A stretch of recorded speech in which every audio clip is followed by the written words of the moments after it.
It's a very difficult environment to ranch in. There's not a consistent rainfall pattern.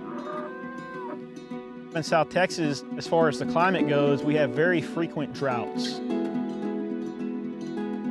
know, if we're not in a drought, we're probably about to go into one. It creates a lot of challenges managing for livestock or wildlife. Bottom line, we manage for diversity.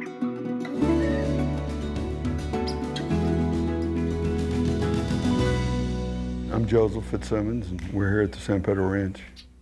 We're in southwest Texas, about as south and west as you can get and still be in Texas. From the closest point to the border, it's about 3 miles to the Rio Grande, the Rio Bravo. Our grandfather bought this ranch in 1932, and our father operated it for many years, and my sister and I have been very fortunate to operate the San Pedro as well. It was originally a Spanish land grant from 1812.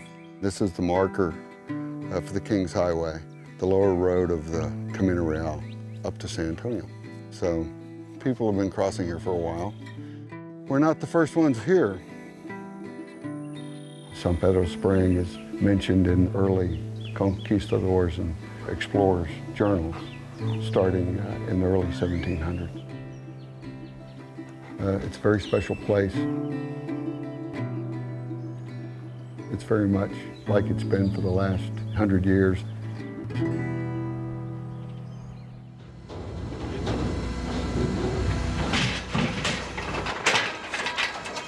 I'm Chase Curry, I'm the general manager here. 98. From an operations standpoint, our two sources of revenue are wildlife and cattle. Pretty bull.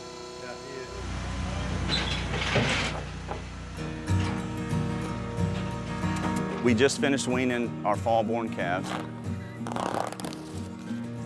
We feed them, just helps gentle them down, relieves the stress, and then, you know, here in another 4 or 5 days, they'll go on to pasture.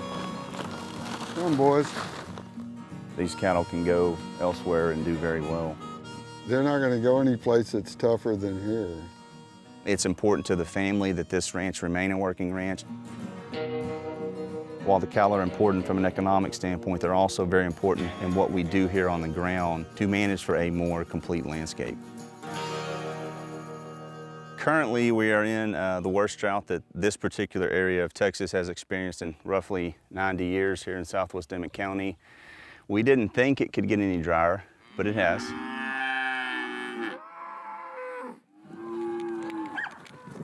Despite the historic drought, we've been very diligent in our grazing, keeping the cattle on the move, resting pastures. We actually have the cattle in a pasture right now that we haven't been in almost a year. We don't move cattle based on a day on the calendar, but it's more of a planned grazing. Managing their livestock and their wildlife numbers to leave some residual habitat in these dry times. It's really a testament on how they operate down here.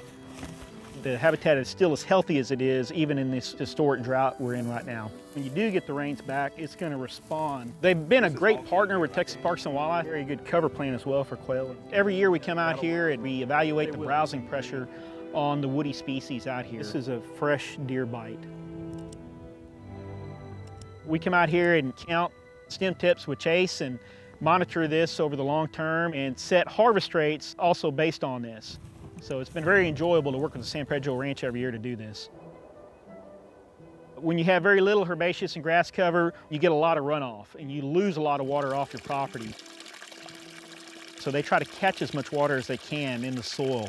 And you can really see that the springs are still running in the midst of this historic drought that we're under right now in this part of South Texas. Watershed management is really key to how you manage an arid rangeland. Some of their primary creek bottoms, they've restricted from livestock grazing to protect those sensitive areas. And the stuff they've done here as far as repairing riparian function is also really interesting. We worked with Bill Zedike out in New Mexico to restore eroded creek bed, basically. By correcting these long-standing erosion problems, we've been able to slow the water down and help it percolate to the water table for the San Pedro Springs. Prepare the land for when it does rain, and that's the key. They have a wetland area they built. It was an old caliche pit. We reseeded with lots and lots of natives and wildflowers. So we took one of the least productive areas on the ranch and we turned it into one of the most productive areas on the ranch.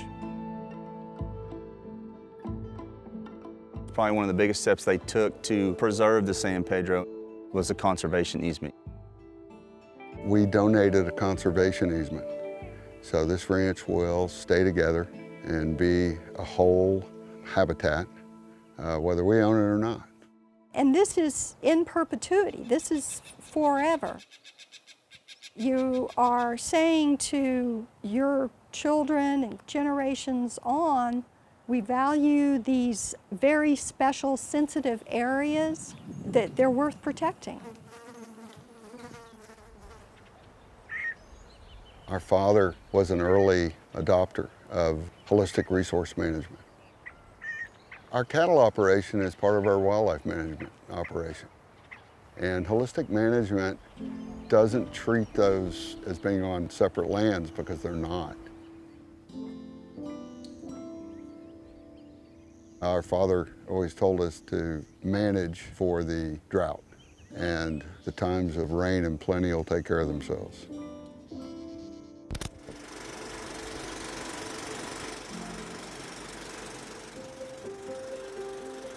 I can definitely remember my dad instructing me on riding. He was an excellent horseman.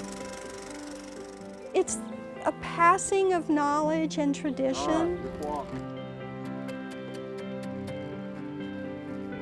Joseph putting Hayden on the horse. You're handing off the knowledge and the appreciation to each subsequent generation. Now we're in our 5th generation, and I like to think of my grandfather looking down, smiling broadly. I hope my children and grandchildren have an opportunity to experience the challenges of managing a great piece of habitat like this, running a working ranch. You learn a lot managing through tough times. The name of the game is adaptability. We feel it is a tribute to our grandfather and our father and the whole family to keep the place going. It's a great life.